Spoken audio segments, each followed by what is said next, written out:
ரொம்பவே ஸ்பாஞ்சியான வெண்ணிலா கேக் எப்படி செய்யறதுன்னு வாங்க பார்க்கலாம். அதுக்கு ஒரு மிக்சிங் பவுலில் 3 முட்டையை உடச்சி ஊற்றிக்கோங்க. விஸ்க் வச்சு நல்லா மிக்ஸ் பண்ணிவிட்டு இது கூடவே 1/4 கப் சன்ஃப்ளவர் ஆயில், அப்படி இல்லைன்னா கோல்டு வின்னர் கூட சேர்த்துக்கோங்க. சேர்த்து நல்லா மிக்ஸ் பண்ணிடுங்க.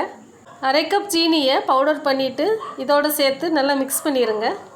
1 கப் மைதா மாவை நல்லா சளிச்சிட்டு இதோடு சேர்த்து கொஞ்சம் கொஞ்சமாக சேர்த்து நல்லா மிக்ஸ் பண்ணிக்கோங்க.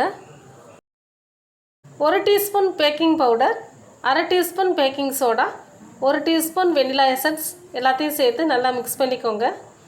பால் தேவையான அளவு கொஞ்சம் கொஞ்சமாக சேர்த்து ஒரே டைரெக்ஷனில் மிக்ஸ் பண்ணிக்கோங்க. மாவோட பதம் பார்த்திங்கன்னா தண்ணியாகவும் இல்லாமல் கெட்டியாகவும் இல்லாமல் இருக்கணும். இப்போ நம்ம குக்கரில் தான் செய்ய போகிறோம்.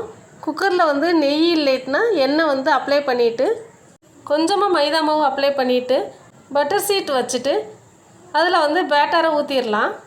ஏர் பபிள்ஸ்லாம் இருக்கும், அதனால் நல்லா டேப் பண்ணிவிட்டு பழைய தோசைக்கல்லை 10 நிமிஷம் ஃப்ரீ ஹீட் பண்ணிவிட்டு அந்த தோசைக்கல்லில் குக்கரை வச்சு க்ளோஸ் பண்ணிவிட்டு அந்த விசிலை எடுத்து 45 நிமிஷம் வச்சிடலாம்.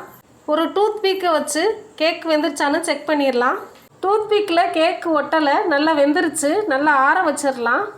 கேக் நல்லா ஆறிடுச்சு. கத்தியை வச்சு சைடில் எடுத்துக்கிடலாம். ஒரு பிளேட் வச்சு குக்கரை மேலே தட்டினீங்கன்னா இந்த மாதிரி கேக் சூப்பராக வந்துடும். ரொம்பவே சிம்பிளாக ரொம்ப டேஸ்டியாக வீட்டில் உள்ள பொருளை வச்சு ஸ்பாஞ்சியான வெனிலா கேக் அருமையாக ரெடி ஆயிடுச்சு. ஓகே ஃப்ரெண்ட்ஸ், நீங்களும் இந்த ரெசிபியை ட்ரை பண்ணி பாருங்கள். பார்த்துட்டு எப்படி இருக்குன்னு கமெண்ட் பாக்ஸில் கமெண்ட் பண்ணுங்கள். இந்த வீடியோ உங்களுக்கு பிடிச்சிருந்தா ஒரு லைக் பண்ணுங்கள். தேங்க்யூ.